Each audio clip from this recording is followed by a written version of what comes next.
Well, happy Sunday from the Celebration Diaries. Here we are again, another Sunday dinner cooking with Marci. So I'm going to take you on what are we doing today? Picnic. I felt like it's summertime now, it's June. I had two beautiful slabs of baby back ribs in the freezer calling our names. So last night, Chef Eugenio prepped those, got them ready for steaming and then cooking.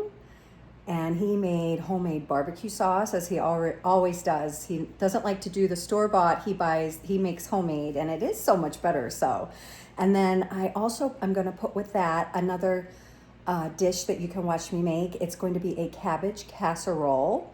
I think pork and cabbage go so well together. And then the other thing I'm going to make is corn on the cob. So it is a picnic.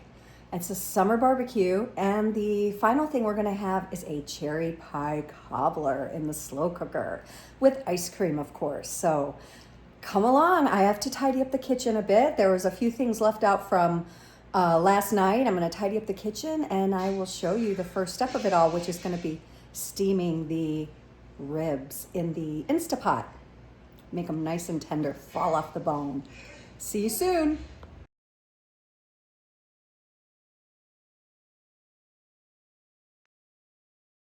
Oh, well, welcome back. I have tidied up my kitchen and show you a few of my little summer decorations here on the buffet table.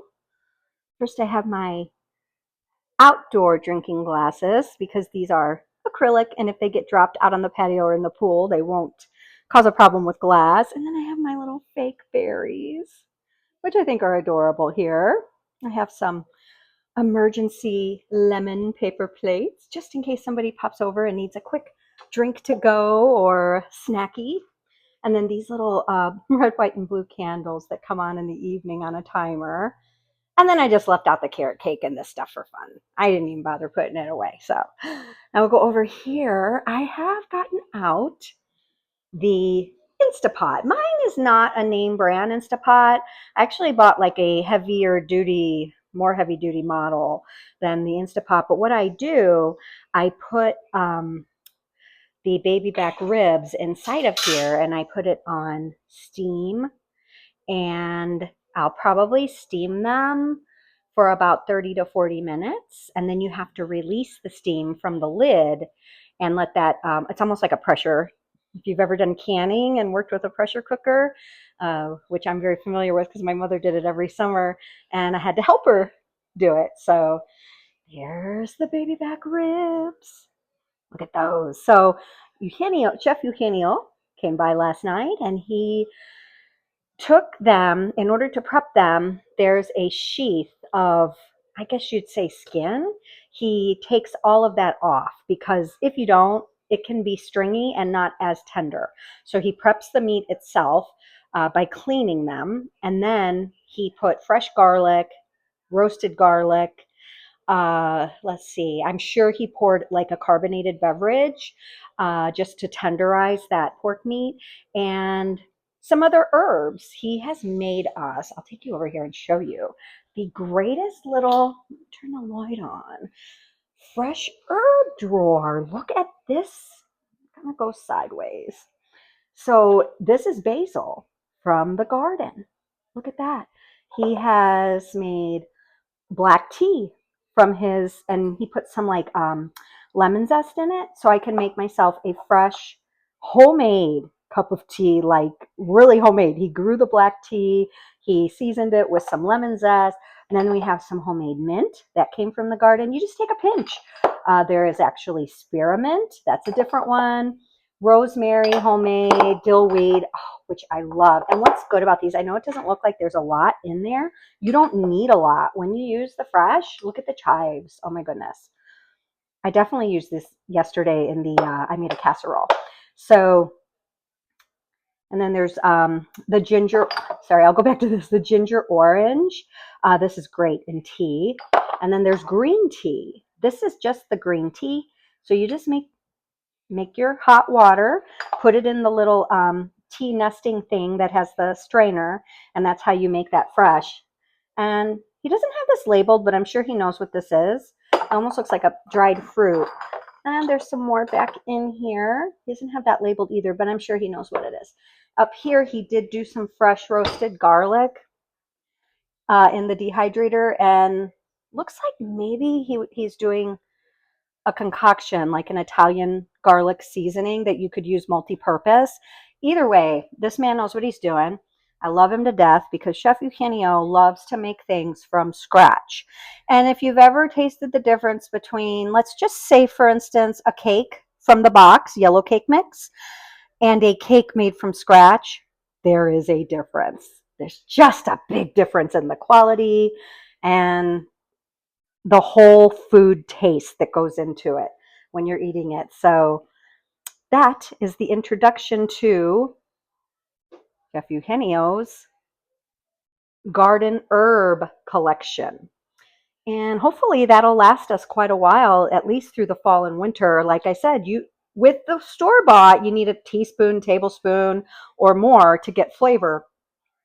When it's fresh, you just need a pinch. Now, I'll show you what I did last night. We had a rotisserie chicken last week. So look at that bone broth. I'm making a crock pot full of bone broth. I have it on high right now. I started it last night. I had some old celery, not old, like moldy or anything. Just some, celery we weren't really going to eat. I rinsed it. I put that, it cut the end off, put that in there. I left the leaves on it.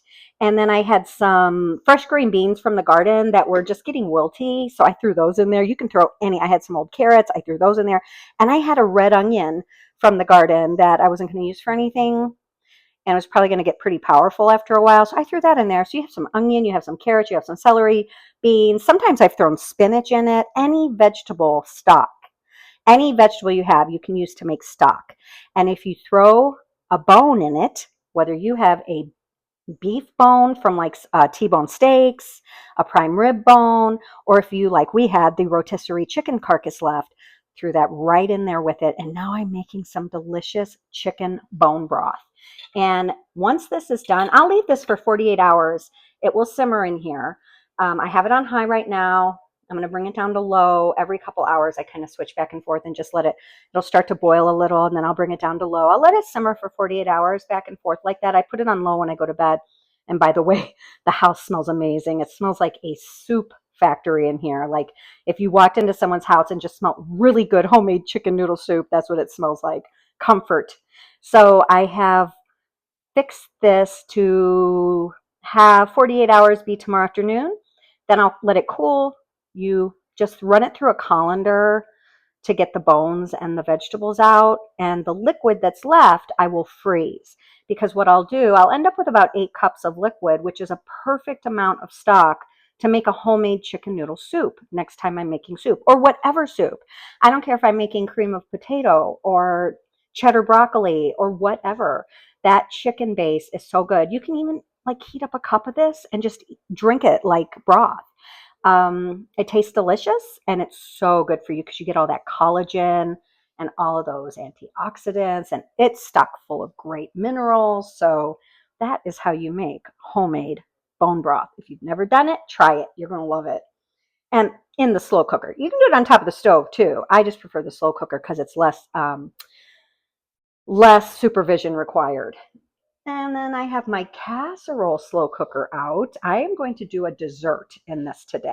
It's going to be my cherry pie cobbler. I saw a recipe on Facebook of a lady making one, and she made it in her oval-shaped crock pot, but I'm going to use my casserole one because it is a cobbler, and typically a cobbler would come out in a rectangular 9x13 Pyrex. So I'm going to do it in that and just let it go on low for a couple hours so it gets nice and warm, and go from there. We'll get back to these. Let's get back to these beautiful baby back ribs. I'm going to go ahead and turn the camera off so I can put them in the steamer and get the lid on it and get it started. Here comes. When we didn't have an Instapot, we would make our baby back ribs on the stove. We would go ahead and boil them before we cook them off either on the grill or in the oven, which I'm going to do the oven today. I don't feel like going out there by the grill. It's a little hot. And since Jean's working, I'm not going to wait for him to get off work this evening to start this. We used to do a low simmer boil. There they all are, on top of the stove for probably about 4 hours. Or 2 to 4 hours. We would do that, and it took a while. Now this 40 minutes, and it steams them.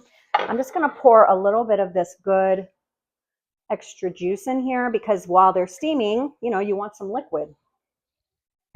Great. All right. Oh, I got to find the lid. I'll be back. Back with the lid. Here we go. So you can see the top has this valve, and when it's open, that will come up, and when it's closed, it goes down.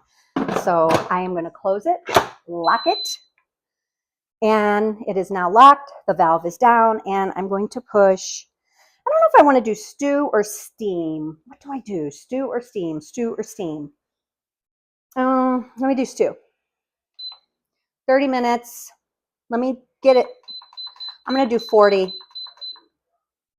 And it just starts. All you do is just push the time, stew, 40.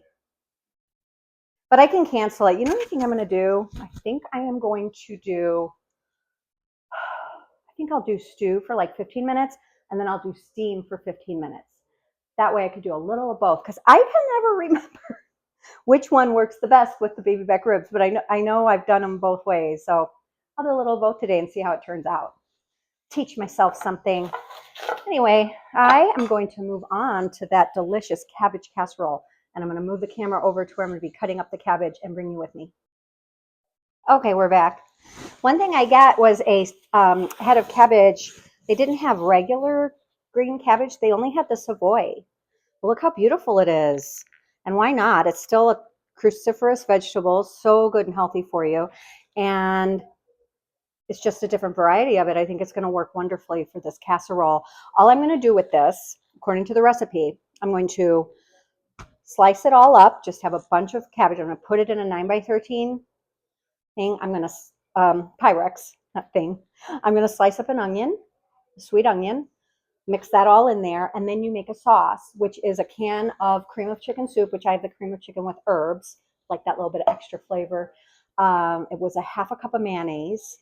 It seems like something else I'm forgetting. And then at the end, on top, you put your crushed Ritz crackers, a little bit of melted butter, and some cheddar cheese, and bake it till it's bubbly. So it really looked like a good casserole. I'm going to actually go back and watch the video of it was actually a young man that made it. I was pretty impressed with him. He was like, I don't know, maybe 18 or 20 years old, and he's doing cooking videos, and a lot of good Southern casserole recipes and church potluck recipes, which are so, again, good comfort food. So I'm going to see how this turns out. Typically when I do cabbage, I do those cabbage steaks, and all I do is make a nice thick, like inch of sliced cabbage, and then I just put them in the air fryer oven over here that we have, and I just drizzle olive oil, garlic powder, salt, and pepper, and just put them under that, and you can almost cut it like a steak. It's just a big round inch, but it's so good, so delicious. One of your many ways to get cabbage in, but today I'm doing the casserole. So I will get this all sliced up and ready to go. I'm going to watch that video to make sure I'm not leaving something out, because I kind of feel like I am, and then I'll be back. So I successfully went back and found the video of Cooking with Cason, C-A-S-O-N, if you want to check him out. He has some really good Southern recipes, like I said. So basically chopped up that Savoy head of cabbage, and it was quite large and not super tender. So I don't know if it's just that breed of cabbage that's like that. So fingers crossed it's going to be as good as just an ordinary cabbage. But like I said, that's how they had at the store. And then I sliced up a sweet Vidalia onion, and the way he sliced it, he actually like made rings. So he had big rings of onions going all over, but I cut it in half first and then sliced it like that. And then his next step was to melt a half a stick of butter, which I did, melt that in the microwave, and actually poured it in my, I emptied my cream of chicken soup into that, and I poured that melted butter in here because I thought, well, I can get the last little bit of soup out. But he poured it over top of this like this. So we're just going around, up and down, pouring all that melted butter throughout. And this is how we layered it, just all the cabbage on the bottom and then the onions on top. And then the next step we have the topping creamy layer, which is going to be 1 cup of mayonnaise mixed with 1 can of this. So let me mix that up and we will just pat that on the top like a layer. And then comes the sharp cheddar cheese, crackers, and into the oven it goes. The only other thing I almost forgot was that I did, after he put the melted butter over this, he did salt and pepper the top of it. And I actually did Himalayan pink salt, as I always do, and black pepper. And then I did a little pinch of Mrs. Dash because I just like all the different seasonings that has in it, just to give it a little bit of extra. We don't want it to be bland. And going in with our creamy mixture. He even said when he was cooking it, he said, when I heard this recipe, I thought mayonnaise and casserole, gross. But he swears that this is the most delicious cabbage casserole recipe. So let's give it a try. I'm going to make a layer of this and pat it down real good. And then I'll come back and do the sharp cheddar cheese. Okay, I'm back. Getting ready to start the topping. What I did, I took about a half a sleeve of the Ritz crackers, 2 cups of the sharp cheddar cheese, and now I'm just going to melt a half a stick of butter and mix that all together. So we have our half a stick of butter melted. Just going to pour that in, stir that up. That way the crackers get coated and they can, when it's baking, they'll bake up nice and crisp with that layer of butter on them. So how he did this, he just put this on top as a last and final layer. It's going to be so good. You know I think it's going to be good. I don't know if there is even a better way to eat cabbage. Probably not the healthiest way, but a good way. And he just patted it down real tight like this. Pat, pat, pat, pat, pat, pat. Some of that onion is sticking out. It's going back in there.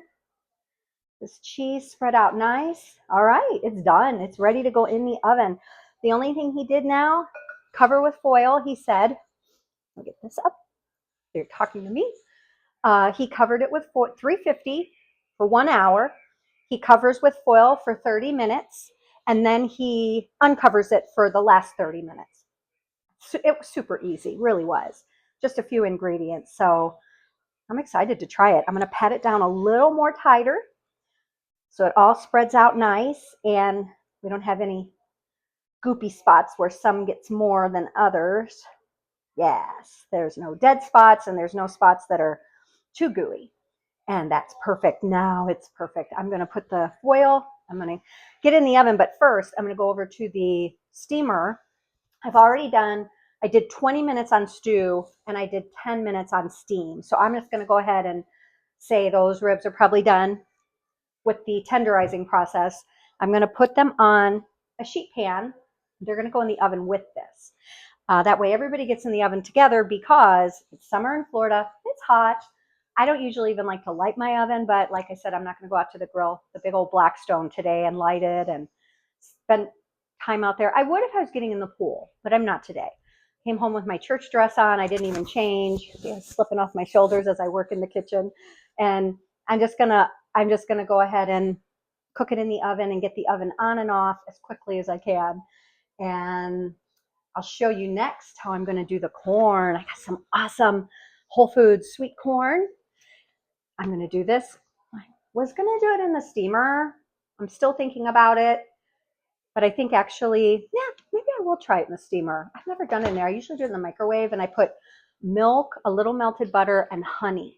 And I mix that together, and that's what I boil it in. Instead of just plain water boil, I do milk, honey, melted butter. So good. And then when you serve it, people can put, if they want more butter, if they want salt and pepper, whatever they want on their sweet corn. But I kind of feel like maybe I'll clean out the steamer and do it in there, something different. All right, for now, going over there, check out those ribs and I'll show you what they look like. Here's what you do. Once you turn off the power cooker, I guess this is called, You just open the valve and the steam is released. I don't know if you could see that steam, but you let that release. If you want a facial, you could always, waft it toward your face. I do not want a facial today. It's humid enough here. And once that releases enough steam, you'll be able to open this, and I'll show you what it looks like. I just took the lid off, and look how these are steaming. These look amazing. Now, to put them on the cookie sheet, I'm going to put barbecue sauce all over them, and I'm going to pop them in the oven at 375. And there we have it, friends. The baby back ribs are so tender. I'm not going to lie. I put Chef Eugenio's homemade barbecue sauce all over it. And I took a tiny piece that had already fallen off the bone, absolutely scrumptious, melted in my mouth. And I have the casserole, which actually needs to bake for an hour. I'll probably only leave the ribs in half that amount of time. But I didn't have any tin foil, so I had to make do. We're going to come over here and do the cherry cobbler now. We're so lucky in this house that we have this, what I would call double kitchen. As you know, there's like the main area here with our island and our sink and bar stool. Sorry, I know it is messy. I have been cooking all day. And then, a kind of small pantry, but it's good enough. We make do. Because we have all this other side, this huge amount of storage. I actually have some overflow canned goods and cake mixes and things in there. But over here, I've kind of got my appliances where I have my Emeril Lagasse air fryer convection oven and pizza baker and all that. And then I have my hot plates that sometimes Chef Eugenio does his cooking on, and my crock pot station where my bone broth is still going. And then I'm going to do the cherry cobbler in this. And I am going to try to position my camera where I can show you how to do it. Okay, I'm back. So the YouTuber cooking show that I watched with this, she did 2 cherry pies. And I just got one because I didn't really want to make like the hugest cobbler in the world. There's only 4 of us, although this that cabbage casserole, it is like huge. It turned out huge. And I'm going to definitely be sending some slices of that down to my bestie Nandy down the street so her and her husband can have some of that for dinner. But I'm doing a moderate amount of the cherry pie cobbler. So what she did, she took a whole cherry pie, dumped it in here. She took this handy dandy thing and just crunched it up like that. And then I bought a can of cherry pie filling, all Amazon grocery. Again, life-saving game changer if you are a busy working mother like I am. Mother, wife, daughter, caregiver, full-time job, and full-time home to take care of. So yeah, Amazon grocery, thank you, thank you, thank you. You've saved me not having to spend 4 hours between Aldi and Publix on a Saturday, getting everything, hauling it home, putting it all away, planning like, okay, now I have to start cooking and meal planning. I do my meal planning on Saturday, so everybody's ready to have their evening meal by Thursday. We've kind of gone through the 2 meals. Usually I have leftovers. I do 2 meals, and then Thursday could be whatever. So that's how I do it. Friday is always pizza night because by Friday I get off work and I am not cooking. So, and then of course, luckily for me with Gene, Eugenio, when Chef Eugenio shows up, he does pull out all the stops and makes a nice meal. So that's how we do it around here. But I'm going to go back and talk about the cherry pie.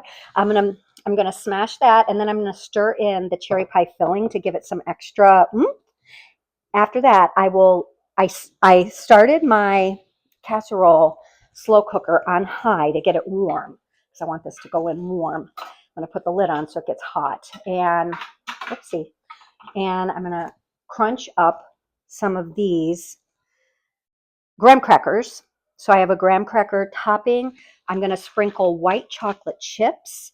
And then with the graham cracker crusty topping, you put little pats of butter that melts on top, and it makes your cherry cobbler. It's a dessert casserole, right? It's casserole day. Yay. All right, I'll get this together and I'll show you it. Okay, I think this is going to actually be the fun part, is just taking this cherry pie and dumping it. Look at that. Yum, yum. Oh, do you know how bad I want to take a fork right now and just take a bite of that? Like I said, the YouTuber, she did 2 pies like this. I'm doing 1 and 1 can of filling because I just felt like the 2 would make such an enormous amount. I think this would be a really great dish to take to 4th of July barbecue this year. If anybody's having a party or going to a party, this would be a wonderful red, white, and blue dish. I'm sure you're going to have the white morsels, so there's your red and white. I'm sure you could find a way to put a few blueberries somewhere and make it red, white, and blue. And who wouldn't love this? Serve it with some ice cream, nice and warm out of the slow cooker. My slow cooker travels. It has that locking lid on it. I can take it to a friend's house. Look at that. See, that gave it extra cherries, and then the crumbly is the crust. I'll take you with me. We're going to head over to the slow cooker and spread this out in there real nice. And there she is. She spread out real nice. I think that's the perfect amount. You can make it thicker. You could even layer a can of blueberry pie filling like you want that red, white, and blue look. You could do whatever you want. You could do this in an apple version. Get you an apple pie or 2. And if you want the extra fruit filling like I love, you can get you the apple pie filling. Next, got my little graham cracker. I'm going to crust on that in a second. But first, I'm going to put the white chocolate all over it. Well, I really didn't mean to put that many white chocolates. I just meant to sprinkle them a little spaced out, but it sort of just poured out of the bag. I used half the bag. That's not too much. I don't think they really melt, because at least on the video I watched, they didn't. But here I go with the crushed graham cracker to give it its crunchy topping. I think this is all I'm going to need, just this one little packet. Perfect. Yeah, this is great. This covered it nice. And then I'm just going to go in with the butter pats that I told you about and just pat, pat, pat, pat. Put like maybe 8 butter pats on top. Close it for 2 hours. I have it on high. I'm going to let it get nice and warm, and then I'm going to cut it back to low for about an hour and a half. And we will serve this evening for dessert with a spoon of French vanilla ice cream. I hope I have made your mouth water. You're going to see all the finished products soon. I can't wait to try the cabbage one. I know this is going to taste good. What could go wrong with something like this? And I know the baby back ribs are good because I already sampled, but I can't wait till that casserole gets ooey gooey cabbage, cheddar, saucy goodness with the onions. Oh, I can't wait to taste that one. See you soon. And I'm back with my pats of butter. I need one of those butter cutters that does the pats for you, and you just slice the whole stick at once. But needless to say, my knife worked, right? And this is how she did it. She just laid them out like this. I don't know how she only used a half a stick though, because I'm already going to have to use a little more than a half, but hey, it can't always be perfection. I think I'm going to need one more there in the middle. What do you think? Perfect. It's going to be awesome. Let's get the lid on it so it gets nice and warm and gooey. And we will see what this turns out like. I can't wait to see. It's going to be awesome. Okay, see you soon.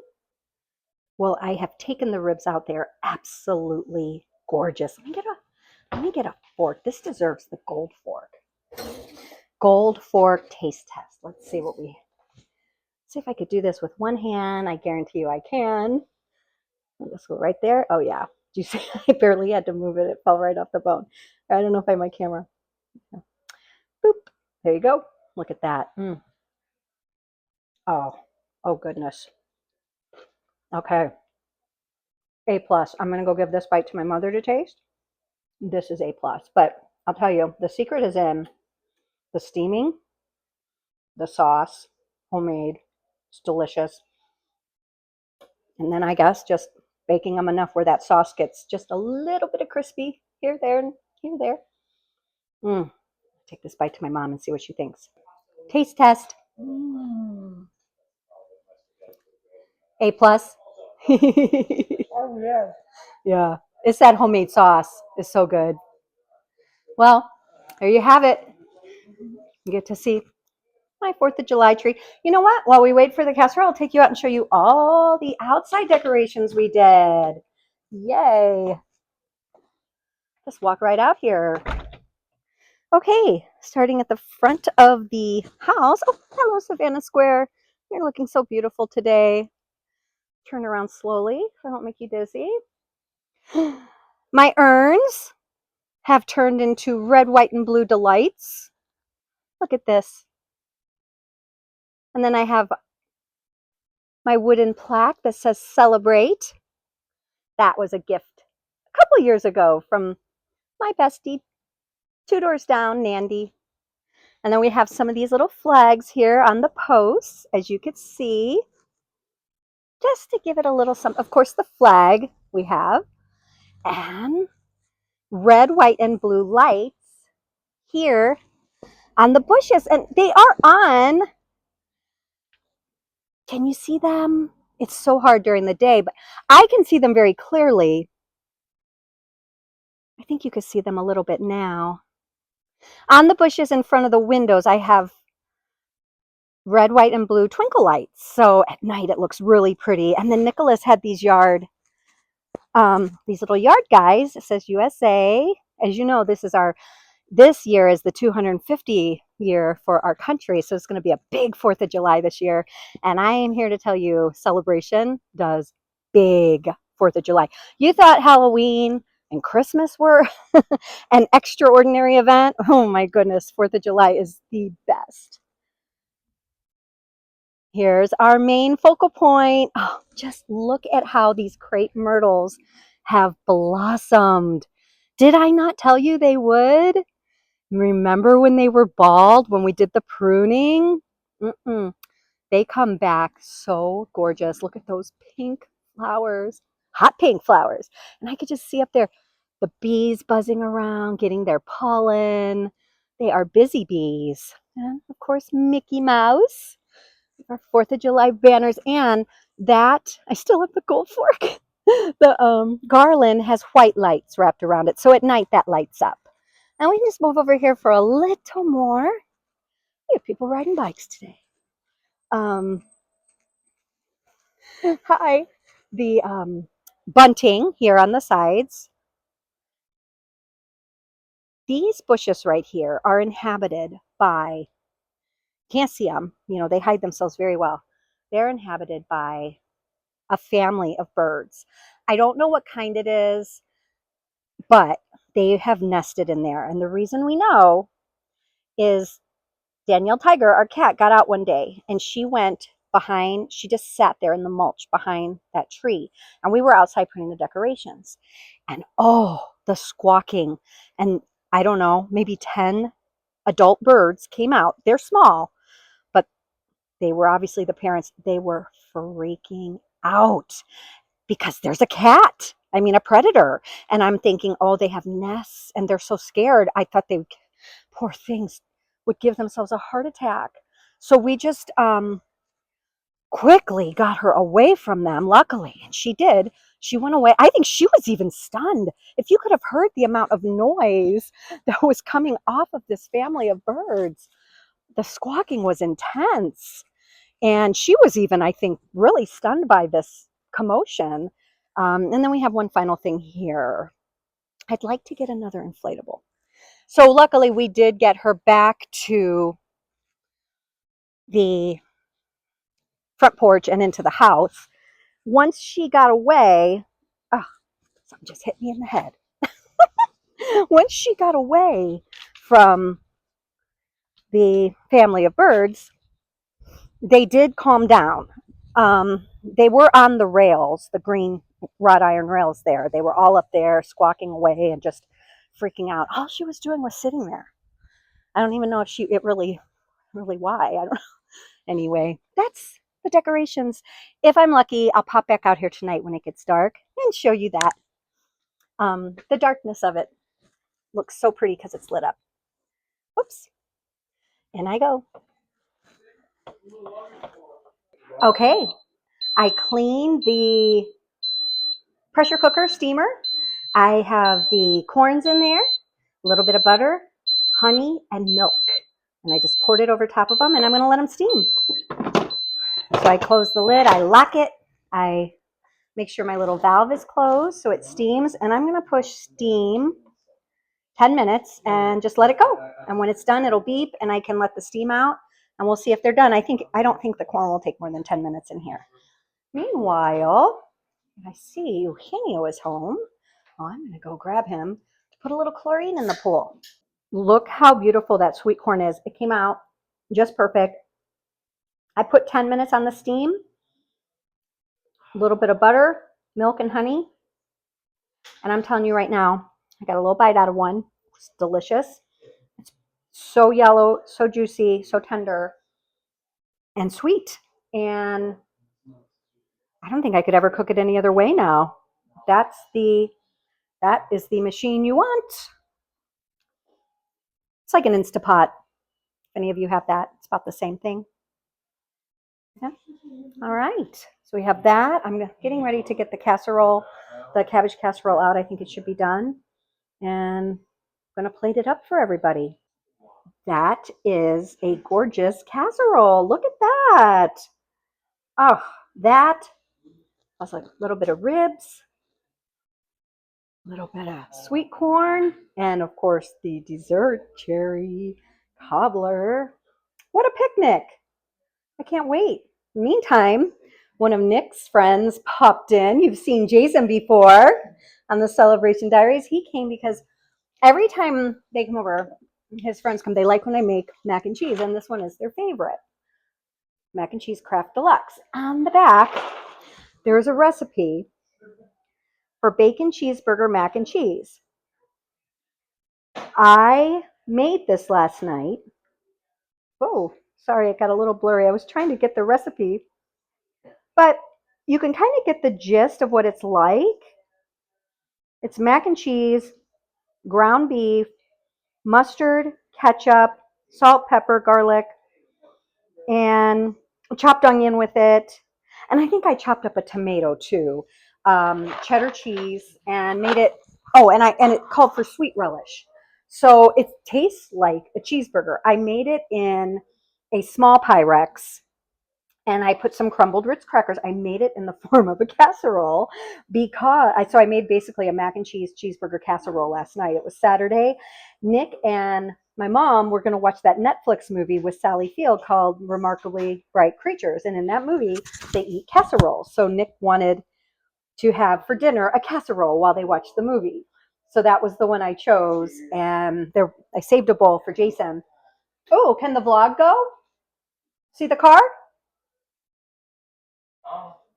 Jason's sister got a new car, so she's driving over for us to see it. It's a brand new Mustang. Yep, so that was what they ate, and I saved Jason a bit because he always wanted to try it. Every time we bring that box out, they're like, look, that looks good. Well, I finally made it. So his sister got a brand new Mustang. Ooh, look at it. Here it comes around the square. Ooh, sharp. It's black. Look at that. Shiny and sharp. The whole family came out. I love it. Looks great. Are you getting a ride home? Yeah. Oh. What a nice sister. This is gorgeous. Aren't you excited? I'm so excited. Love it. Very sharp. Almost looks like the Batmobile. Doesn't it? I mean, look at those headlights. 2026 Ford Mustang. This is sharp. Mustang Sally. You should name her Sally. Bye. Drive safe. Look at it go. Wow, it does look like the Batmobile from the front and behind. Very nice.